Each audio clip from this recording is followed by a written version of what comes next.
Good, happy Monday morning, everyone. I hope you all had a good weekend, and welcome to the Riley King Newscast right here on the Riley King Network. Let's begin. First up, fatal overdoses in 2017 expected to be less than 2016. Let's take a listen to the video from WMUR News 9, Siobhan Lopez.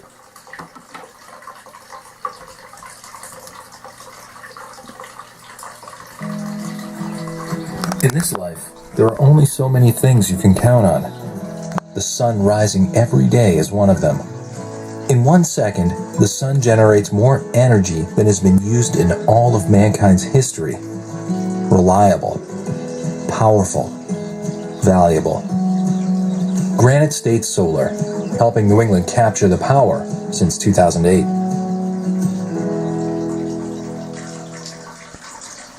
On the front lines of the opioid crisis, a possible decrease in overdose deaths is welcomed news after 5 years of steady increases. Clearly, the hard work that so many people are putting into this is, I think, beginning to pay off. Bringing our youth together, just community level engagement has been absolutely incredible. According to the chief medical examiner, there were 485 drug deaths in 2016. Right now, there have been 350 suspected overdose deaths so far this year. That number is projected to grow to around 466, the first decrease in deaths since 2012. But it's still too many. It's still an indication that we have a lot of work to do.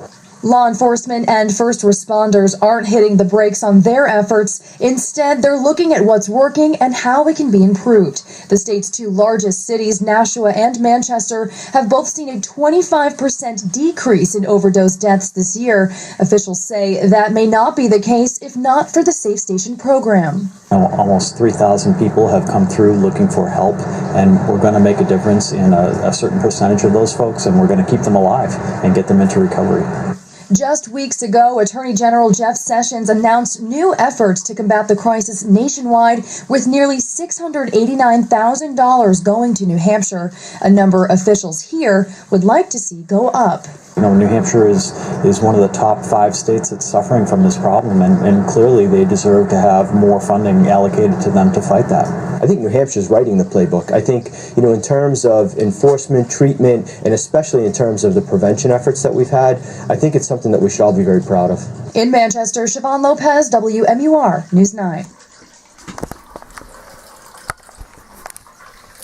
Okay, and there you go on that video and that report from Siobhan Lopez.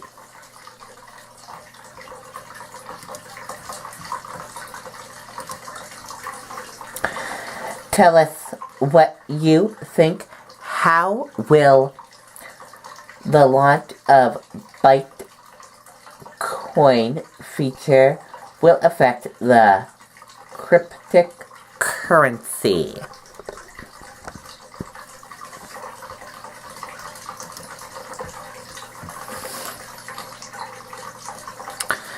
Bitcoin prices rose after features of the cryptocurrency began trade on the Kobe Feature Exchange for the first time on Sunday evening, U.S. time.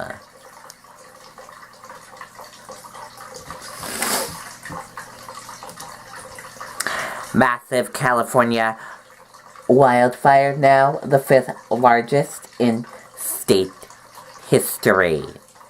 Let's take a listen to the video from ABC News.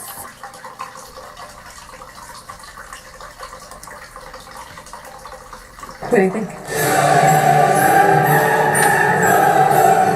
Think Ben will like it? Yeah. Was I the only one hearing the angelic music? I'm serious. I never know what to get him. Just tell me you got him Fios too. This is lame. Fios is a 100% fiber optic network. That plus this thick console, he'll be like, what?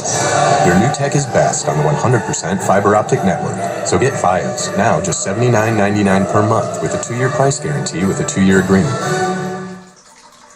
California's Thomas Fire, already more than 270 square miles. that's bigger than Chicago and intensifying tonight, crossing into Santa Barbara County, racing across the hills, forcing families to evacuate, families that had very little warning. Firefighters working around the clock. You see them there trying to save those homes. ABC's Marcy Gonzalez is in the fire zone near Santa Barbara. This massive inferno now raging up the Southern California coast and still growing tonight. Look at how big that is. Look at how dangerous it is.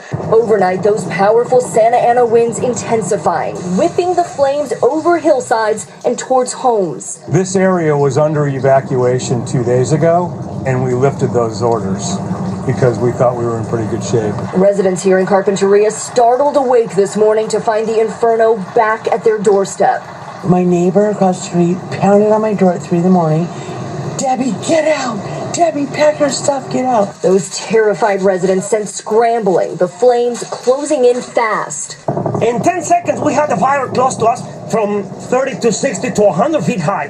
Squeeze it right there. But Luis Contreras decided to stay, grabbing a hose in the overpowering haze of smoke, doing what he could to keep the fire from spreading.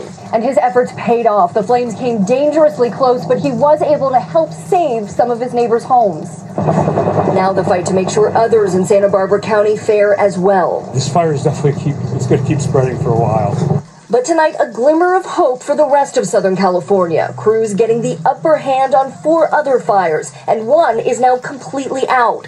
But the devastation left behind is hard to swallow. Just absolutely traumatic. Sharon Flores and her daughter Ariana in disbelief, only their mailbox left standing.